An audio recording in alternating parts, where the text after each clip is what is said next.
আসসালামু আলাইকুম প্রিয় চাকরি প্রত্যাশী ভাই বোনেরা, আপনারা সবাই কেমন আছেন?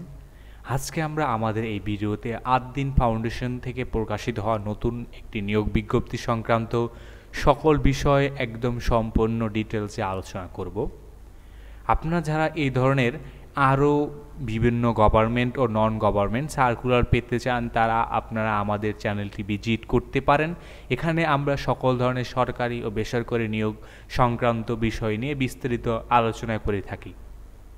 চলুন কথা না বাড়িয়ে মূল ভিডিওতে প্রবেশ করা যাক। তবে মূল ভিডিওতে প্রবেশ করার আগে আপনাদের কাছে একটা রিকোয়েস্ট, আপনি যদি আমাদের চ্যানেলে নতুন হয়ে থাকেন তবে আপনি আমাদের চ্যানেলটি সাবস্ক্রাইব করতে কিন্তু ভুলবেন না। বাড়িয়ে মূল ভিডিওতে প্রবেশ করি এবং ৮ দিন থেকে প্রকাশিত হওয়া নতুন নিয়োগ বিজ্ঞপ্তি সংক্রান্ত বিষয়ে বিস্তারিত আলোচনা করি। ৮ দিন থেকে তাদের নিয়োগ বিজ্ঞপ্তিটা তারা তাদের নিজস্ব ওয়েবসাইট থেকে প্রকাশিত করেছে। এখানে আমরা প্রথমে একটু স্যালারি বিষয় নিয়ে আলোচনা করতে চাই। পদের নাম হলো অ্যাকাউন্টিং কাম স্টোর কিপার। এই পদে কিন্তু তারা লোক নেবে, অ্যাকাউন্টিং কাম স্টোর কিপার। প্রথমে আমরা একটু স্যালারি বিষয়টা দেখতে চাই। স্যালারি কারণ হলো মূলত চাকরির সবচেয়ে প্রধান, আপনারা যেই বিষয়টা দেখে আসলে চাকরির প্রতি আপনাদের ইচ্ছুক হয় তা মূলত প্রধানত হলো স্যালারি। স্যালারি বিষয়টা আমরা দেখতে চাই। স্যালারি হলো যে কি মূলত আপনার যখন ট্রেনিং পিরিয়ড তখন আপনার 18,000 টাকা, এরপরে আপনার ট্রেনিং পিরিয়ড শেষে কনফার্মেশন হলে আপনার 20,000 টাকা স্যালারি দেওয়া হবে অ্যাকাউন্টিং কাম স্টোর কিপার পদে। মেল এবং ফিমেল উভয় এখানে আবেদন করতে পারবেন। এর পাশাপাশি আপনাকে কিন্তু ফেস্টিভ্যাল বোনাস 2টা দেওয়া হবে। Provident fund, gratuity, health service facilities সব কিছু কিন্তু এখান থেকে তারা প্রোভাইড করবে। আপনার ওয়ার্ক স্টেশন হবে কিন্তু যে মগবাজার ঢাকাতে কিন্তু আপনি কাজ করবেন। আপনারা যারা আবেদন করবেন তারা কিন্তু 5ই আগস্টের ভিতরে আবেদন করতে হবে। আবেদন করার প্রসেস কিন্তু অ্যাপ্লিকেশন নাও বাটন ক্লিক করেই কিন্তু এখান থেকে আবেদন করতে পারবেন। এই পেজের লিঙ্ক আপনি এই ভিডিও ডিসক্রিপশনে পেয়ে যাবেন। তো আমরা দেখি একটু এডুকেশন কোয়ালিফিকেশন কি দরকার।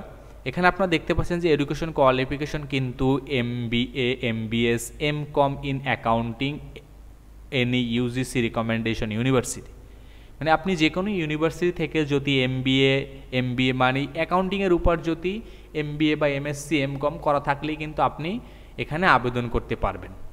এখানে কিন্তু আপনাকে বলা হয়েছে যে minimum 2 years working experience similar position, মানে বিভিন্ন ধরনের অ্যাকাউন্টিং কাম স্টোর কিপার এই ধরনের রিলেটেড কাজের সাথে আপনার 2 বছরের অভিজ্ঞতা থাকতে হবে। এই বিষয়টি কিন্তু তারা এখানে উল্লেখ করেছে এবং এখানে কিন্তু বলেছে যে মিনিমাম 2 ইয়ার্স ওয়ার্ক এক্সপিরিয়েন্স। এরপর বলছে must have the good communication, good command and MS excel and accounting software. Accounting software এবং MS স্কেলে আপনাকে অবশ্যই ভালো হতে হবে, বিশেষ করে MS স্কেলে তো অবশ্যই ভালো হতে হবে অ্যাকাউন্টিংদের জন্য।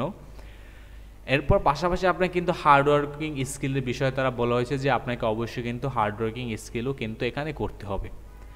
তো এই ছিল আসলে 8 দিন থেকে প্রকাশিত হওয়া নতুন নিয়োগ বিজ্ঞপ্তিটি। আপনারা যারা আবেদন করবেন তারা সরাসরি অ্যাপ্লিকেশন নাও বাটনে ক্লিক করেই কিন্তু আবেদন করতে পারবেন। এখানে কিন্তু আপনারা যারা আবেদন করবেন তারা খুব তাড়াতাড়ি আবেদন করে ফেলেন। আমি বলবো তো আজকে আবেদন করে ফেলেন, কারণ হলো যে এখানে কিন্তু তারা সাধারণত যে আবেদনের খুব বেশি একটা যে সময় প্রথমে যারা আবেদন করে তাদেরকে কিন্তু তারা শর্ট লিস্টেড করে। এখানে কিন্তু তারা বলছে only short listed candidate will be contract, মানে আপনাদের এখানে শর্ট লিস্টে। তো আপনারা যারা আবেদন করবেন তারা সরাসরি এখানে আসবেন, অ্যাপ্লিকেশন নাও বাটনে ক্লিক করবেন। অ্যাপ্লিকেশন নাও বাটনে ক্লিক করেই কিন্তু আপনি সরাসরি এখান থেকে আবেদন করতে পারবেন। তো ধন্যবাদ আপনাদেরকে এতক্ষণ আমাদের সাথে থাকার জন্য। আর আপনি এখনও যদি আমাদের চ্যানেলটি সাবস্ক্রাইব করে না থাকেন তবে আপনি আমাদের চ্যানেলটি সাবস্ক্রাইব করতে কিন্তু ভুলবেন না।